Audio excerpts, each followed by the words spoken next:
Somnath કૌસ્તુભ defence training centre પ્રમુખ મીનાબેન જાદવ સોની હીરાબેન સતીકુંવર ટ્રસ્ટે જિલ્લા collector Upadhyay સાહેબની શુભેચ્છા મુલાકાત લઈ સોમનાથ મહાદેવ સ્મૃતિ ચિહ્ન પુષ્પથી સન્માનિત કરાયા।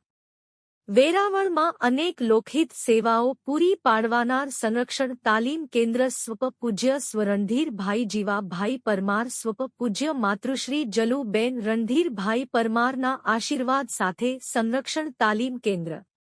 કૌસ્તુભ ડિફેન્સ ટ્રેનિંગ સેન્ટરના પ્રમુખ Shri Meenaben R Jadav ex army man Mukesh Singh Zala સાહેબ સહિત સ્વ પૂનમબેન સોની સ્વ અરવિંદભાઈ પ્રભુદાસભાઈ સતીકુંવર પ્રેરિત સ્વ સોની હીરાબેન પ્રભુદાસ સતીકુંવર ટ્રસ્ટ દ્વારા જિલ્લા કલેક્ટર સાહેબ શ્રી ઉપાધ્યાય સાહેબનું ભાવભેર સન્માનિત કરવામાં આવ્યા હતા, જેમાં સોમનાથ મહાદેવ સ્મૃતિ ચિહ્ન પુષ્પ અને સાલ ઓઢાડીને સન્માન કરવામાં આજે કૌસ્તુભ સંરક્ષણ તાલીમ કેન્દ્રના પ્રમુખ મીના જાદવે ગીર સોમનાથ વેરાવળ ના નવનિયુક્ત જિલ્લા કલેક્ટર શ્રી એન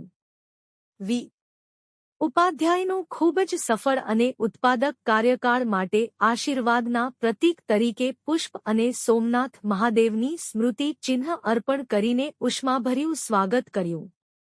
તેમણે તેમનો સંદેશ પણ આપ્યો કે જિલ્લાના શાસન અને વિકાસમાં જિલ્લા કલેક્ટર એક મહત્વપૂર્ણ ભૂમિકા ભજવે છે। લોકોની જરૂરિયાતોને પૂર્ણ કરવામાં અને સરકારી નીતિઓના અમલીકરણમાં તમારા નેતૃત્વની ખૂબ પ્રશંસા કરવામાં આવશે અને અમે ગીર સોમનાથ જિલ્લામાં સકારાત્મક પરિવર્તન અને વિકાસ લાવવા માટે તમારા નેતૃત્વ અને ટીમ હેઠળ કામ કરવા આતુર છે હોવાનું જિલ્લા કલેક્ટર શ્રી ઉપાધ્યાય સાહેબે આપેલ શુભેચ્છા મુલાકાતમાં Meenaben Jadav ex army man Mukesh Singh Zala સાહેબ અને સ્વ સોની હીરાબેન પ્રભુદાસ સતીકુંવર ટ્રસ્ટના યોગેશભાઈ સતી